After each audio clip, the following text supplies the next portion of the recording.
Қайырлы күн баршаңызға. Рамазанға бүгін сыйлық дайындайтын боламыз. Ол үшін бізге ең алдымен осындай ораза қабыл болсын деп жазуы бар бокс қажет болады. Осылай ішіне қағаз саламыз. Және де өздеріңіздің фантазияларыңызға қарай кепкен жеміс-жидек жаңғақтардан салсаңыздар болады. Мен осылай екеуін араластырып салатын боламын. Ең алдымен осы финиктарды, яғни құрманы салып шығам.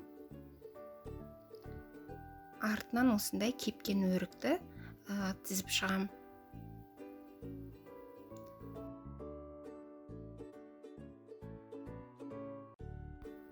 Артынан осылай жаңғақтардан салып шығатын боламын. Бұл 4-бұрыш сары кепкен манго.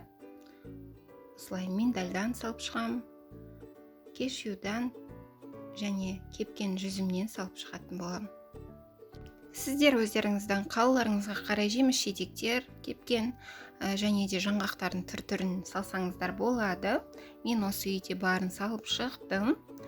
Қалай дайындасаңыздар да Рамазанға өте сондай жақсы сыйлық болады деп ойлаймын.